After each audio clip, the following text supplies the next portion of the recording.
ஜியோஜிப்ராவில் perpendicular line டூலில் 4வதாக இருக்கக்கூடிய angle bisector டூலை பற்றிய அடிப்படை தகவல்களை இந்த வீடியோவில் தெரிஞ்சுக்குவோம். ஆங்கிள் பைசெக்டர் அப்படின்னா கோண இருசம வெட்டி, 2 கோடுகளுக்கு இடைப்பட்ட கோணத்தை சமமாக வெட்டக்கூடிய ஒரு கோட்டுக்கு தான் பேர் என்னென்னா கோண இருசம வெட்டின்னு பேர். இந்த கோண இருசம வெட்டி உருவாக்குறதுக்கு நமக்கு என்னென்ன தேவை பாருங்கள். Select 3 points or 2 lines. அப்போ 2 லைனை உருவாக்கணும் அல்லது 3 பாயிண்ட்ஸை நம்ம செலக்ட் பண்ணணும். ஓகே, இப்போ 2 லைன் நமக்கு ஆல்ரெடி இருக்குது. இப்போ இந்த டூல் செலக்ட் ஆகிருக்கு. என்ன லைன் இருக்குது நமக்கு? எக்ஸ் ஆக்சிஸ் ஒய் ஆக்சிஸ் இருக்குது. இதுவே லைனாக எடுத்துக்கலாம். பாருங்கள், செலக்ட் 2 லைன்ஸ். ஒரு லைனு எக்ஸ் ஆக்சிஸ், இன்னொரு லைனு ஒய் ஆக்சிஸ். பாருங்கள், கோண இருசம வெட்டி நமக்கு கிடச்சிட்டு. Okay, angle bisector. இப்போ எக்ஸ்ஹெச்சுக்கும் ஒய்ஹெச்சுக்கும் இடைப்பட்ட கோணம் எவ்வளோனா 90. அதை 2ஆக பிரித்தா எவ்வளவு? 45 பிரிஞ்சிருது.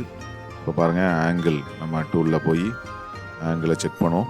எக்ஸ் ஆக்சிஸுக்கும் ஃபர்ஸ்ட் லைனுக்கும் உள்ள கோணம் 45. அதே மாதிரி பார்த்தீங்கன்னா இந்த கோட்டுக்கும் ஒய் ஆக்சிஸுக்கும் உள்ள கோணமும் 45 கிடைக்குது. பாருங்கள், 45 டிகிரி அப்படிங்கிறது அதிலே இருக்குது. ஓகே, அதே மாதிரி இந்த பக்கமும் 45, இந்த பக்கம் 45 நமக்கு கிடைக்கும். இதே மாதிரி என்ன பண்ணலாம், 2 லைனை நம்ம உருவாக்கி அதுக்கு இடைப்பட்ட கோணத்தை 2ஆக வெட்டியும் நம்ம பார்க்கலாம். பாருங்கள், இப்போ நான் 2 லைன் செக்மெண்ட் உருவாக்கிக்கிறேன். லைன் செக்மெண்ட், இது ஒரு லைன். இந்த மாதிரி ஒரு லைனை உருவாக்கி நம்ம என்ன பண்ண போகிறோம், இப்போது ஆங்கிள் பைசெக்டர் டூலை யூஸ் பண்ணி இந்த லைனையும் கிளிக் பண்ணோம்னா அதுக்கு பைசெக்ட் பண்ணுற மாதிரியாக அந்த ஆங்கிள் பைசெக்டர் உருவாகிடுது. பாருங்கள். ஓகே, அந்த கோட்டோட எக்ஸ்டென்ஷன் பகுதியிலையும் இருக்கக்கூடிய ஆங்கிளை பைசெக்ட் பண்ணுறதுக்கு தான் என்ன கிடைக்குதுன்னா இந்த இன்னொரு லைனும் நமக்கு உருவாகுது. ஓகே, அது அந்த கோடு வந்து துண்டாக நம்ம எடுத்துக்கிட்டதுனால அது பாதியை நிற்கிது. இதே லைன் வந்து ஃபுல்லாக இருந்துச்சுன்னா அதுக்கு நமக்கு என்ன கிடைக்கும்?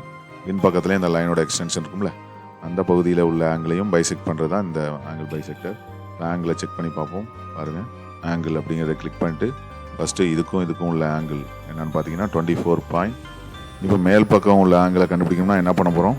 முதல்ல ஆங்கிள் டூவில் போகிறதுக்கு முன்னாடி ஒரு பாயிண்ட் இந்த லைன் மேலே வச்சுட்டு அதுக்கப்புறம் ஆங்கிள் டூவில் கிளிக் பண்ணி இந்த பாயிண்ட்டு இந்த இடத்துல ஏற்படுத்தக்கூடிய கோணம் பாருங்கள், மூவ் டூவில் கிளிக் பண்ணி பார்த்தோம்னா நமக்கு 2 ஆங்கிளும் ஈக்குவலாக இருக்குது தெரியுது. பாருங்கள், 24.12. ஓகே, இவ்வாறாக நம்ம ஆங்கிள் பைசெக்டரை நம்ம உருவாக்கலாம். இதே இன்புட் பாக்ஸ்லேயும் நம்ம ஆங்கிள் பைசெக்டர் அப்படிங்கிறத டைப் பண்ணோம்னா நமக்கு கிடைக்குது. பாருங்கள், பாயிண்ட்டு 3 பாயிண்ட் கொடுத்தும் கண்டுபிடிக்கலாம். ஆங்கிள் பைசெக்டர் லைன் கொடுத்தும் கண்டுபிடிக்கலாம். என்னென்ன லைன் கொடுக்குறோமோ அதுக்கு ஏற்ற மாதிரி ஆங்கிள் பைசெக்டர் நமக்கு உருவாகும். இப்போ பாருங்கள், நான் கேவும் எஃப்பும் கொடுக்குறேன். என்ன கிடைக்குன்னு பார்ப்போம். கேங்கிற லைனு டேப்பை அமைக்கிட்டு எஃப்ங்கிற லைன் கொடுத்தா அதுக்கு இடைப்பட்ட கோணத்தை வெட்டக்கூடிய இந்த ஆங்கிள் பைசெக்டர் நமக்கு கிடைக்குது. ஓகே, இவராக நம்ம 3 பாயிண்ட்ஸை வந்து என்ட்ரு பண்ணியும் ஆங்கிள் பைசெக்டர் உருவாக்கலாம்னு பார்த்தோம். அதையும் பார்த்துருவோம். பாருங்கள், 3 பாயிண்ட்ஸ், இங்கே ஒரு பாயிண்ட்டு, இங்கே ஒரு பாயிண்ட்டு, 3 பாயிண்ட் வச்சுட்டேன். இப்போ ஆங்கிள் பைசெக்டர் டூலை வச்சு இந்த 3 பாயிண்ட்டையும் நான் செலக்ட் பண்ணுறேன். இந்த 3 பாயிண்ட்டையும் செலக்ட் பண்ணாலே நமக்கு ஆங்கிள் பைசெக்டர் கிடைக்குது. பாருங்கள், அதாவது முக்கோணமாக இதை கன்வெர்ட் பண்ணதுக்கப்புறம் வரக்கூடிய இந்த எஃப்பில் அமையக்கூடிய கோணத்தை பைசெக்ட் பண்ணுற ஆங்கிள் பைசெக்டர் தான் நமக்கு இந்த லைன், அது நமக்கு கிடைச்சிது. ஓகே, இவ்வாறாக ஆங்கிள் பைசெக்டரை உருவாக்குவதற்கு இந்த டூல் நமக்கு உதவியாக இருக்கும். தேங்க்யூ.